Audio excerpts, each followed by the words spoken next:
మండుటెండల్లో బండరాలను పగలగొడుతూ తురక కాశోళ్లు తమ జీవితాన్ని కొనసాగిస్తారని, రాళ్లు పగలగొట్టి మీ చేతుల్లో పగుళ్లు వస్తాయన్నాయి తప్ప జీవితాల్లో వెలుగులు రావడం లేదని మాజీ మంత్రి సిద్దిపేట ఎమ్మెల్యే హరీష్ రావు ఆవేదన వ్యక్తం చేశారు. వీరి జీవితాల్లో వెలుగులు రావాల్సిన అవసరం ఎంతైనా ఉందన్నారు. తురక కాశలు కష్టపడే విధంగా కాకుండా పిల్లలను మంచిగా చదివించాలన్నారు. కేసీఆర్ ప్రవేశపెట్టిన గురుకులాల్లో పిల్లలను చేర్పించాలన్నారు.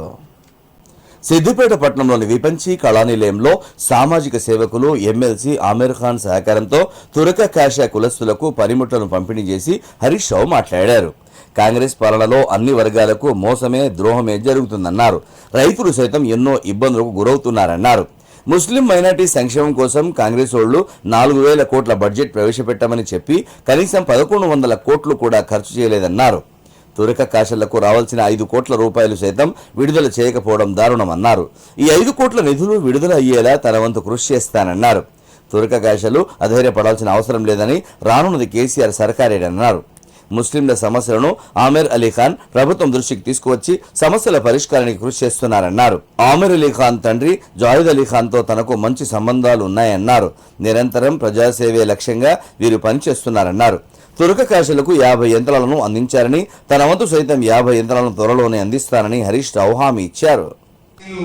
కష్టాన్ని నమ్ముకున్నారు మీరందరూ కూడా ఎండలో బండల్ని కొడుతూ మీ జీవితాన్ని వెలుదీస్తా ఉన్నారు.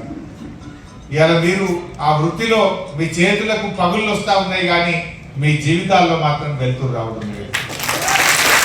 ఇవాళ మీరు తప్పకుండా మీ జీవితాల్లో వెలుతురు రావాలి. ఇవాళ ఇంత కష్టజీవులు ఎవరైనా ఉన్నారా అంటే ఎవరు లేరు, మీరే. ఇవాళ అందరికంటే కూడా నిజంగా మండు టెండర్లో ఆ బండని కొడుతూ బతికేంత కష్టం ఇంకెవరికి ఉండదు. మరి మీ జీవితాల్లో మార్పు రావాలి.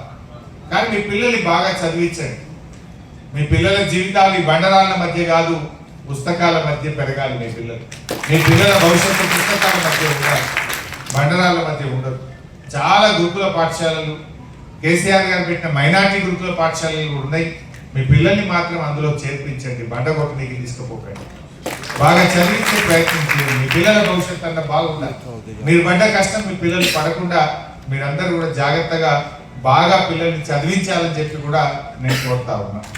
సో ఏది ఏమైనా మీ గురించి తప్పకుండా అసెంబ్లీలో మాట్లాడతాం, మీ బడ్జెట్ రిలీజ్ అయ్యే విధంగా పోరాడతాం. భవిష్యత్తులో కేసీఆర్ గారి ప్రభుత్వంలో మీకోసం ప్రత్యేకమైన కార్యాచరణ చేపట్టి అన్ని రకాలుగా మీ జీవితాల్లో వెలుతురు వచ్చే విధంగా కూడా కృషి చేస్తామని చెప్పి కూడా మనవి చేస్తూ, మరి ఇంకా నా కాన్స్టిట్యూన్సీలో సిద్దిపేటలో కూడా ఎవరైనా మిగిలిపోతే ఆమీర్ సాబ్ అంత దూరంకి వెళ్ళి వచ్చి 50 ఇచ్చాడు. నేను కూడా తప్పకుండా ఇంకొక 50 మిషన్లు నా సొంతంగా కూడా ఇప్పిస్తానని సందర్భంగా మనవి చేస్తూ, మీరు మరి ఈ కార్యక్రమం నిజంగా చెప్పాలంటే నేను ఒక్క సిద్దిపేటలో ఉంటారనుకొని వచ్చినాయి. ఇక్కడికి చూస్తే మా బడేబాయి అందరినీ పిలిచింది. మీ యొక్క ఆవేదన, మీ కష్టం, మీలో ఉండేటువంటి తపన మా ప్రభుత్వం దృష్టికి పోవాలి, మా దృష్టికి రావాలనే ఒక మంచి ప్రయత్నం మీరు చేసినారు. जरूर मैं आपको वादा कर रहा हूँ, पक्का मैं आपसे हाथ मिला के चलूंगा जब तक आपका काम बनेगा।